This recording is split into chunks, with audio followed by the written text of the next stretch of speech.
ನಮ್ಮ ಜೊತೆಗೆ ಮಾಜಿ ಡಿ.ಸಿ.ಎಂ ಆದಂತಹ ಮತ್ತೆ ಹಾಲಿ ಶಾಸಕರಾದಂತಹ ಅಶ್ವಥ್ ನಾರಾಯಣ ಅವರಿದ್ದಾರೆ. ಅವ್ರನ್ನೇ ಮಾತಾಡ್ಸೋತೀನಿ ಸರ್. ಇವತ್ತು ಅಧಿವೇಶನ ನಡೀತಾ ಇದೆ. ಆಡಳಿತ ಪಕ್ಷನು ಪ್ರೊಟೆಸ್ಟ್ ಮಾಡ್ತಾ ಇದೆ, ಮತ್ತೆ ವಿಪಕ್ಷವಾಗಿ ನೀವು ಸಹ ಪ್ರೊಟೆಸ್ಟ್ ಮಾಡ್ತಾ ಇದ್ದೀರಿ. ಏನ್ ಹೇಳ್ತೀರಾ ಸರ್?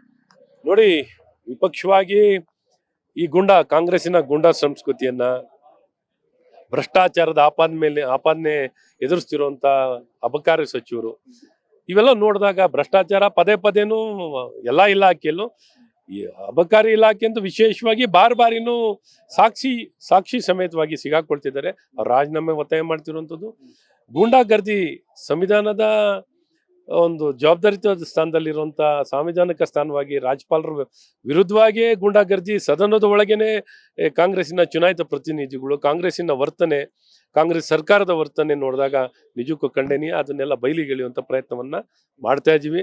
ಇದನ್ನ ಮುಚ್ಚಿ ಹಾಕೊಳ್ಳಕ್ಕೆ ಅವರೊಂದು ಪ್ರೊಟೆಸ್ಟ್.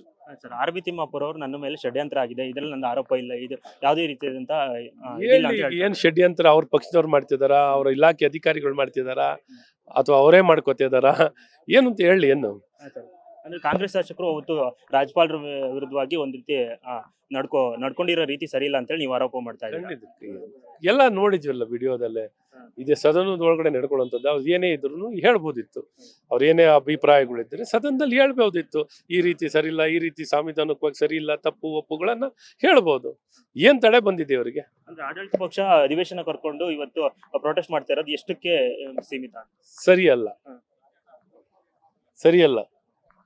ಇದಿಷ್ಟು ಅಶ್ವಥ್ ನಾರಾಯಣ ಅವರ ಮಾತಾಗಿತ್ತು. ಕ್ಯಾಮ್ರಾ ಪರ್ಸನ್ ರಾಮರಾವ್ ಜೊತೆ ಕಿರಣ್ ಕಾನ್ಮನೆ, ಕರ್ನಾಟಕ ನ್ಯೂಸ್ ಬೀಟ್, ಬೆಂಗಳೂರು.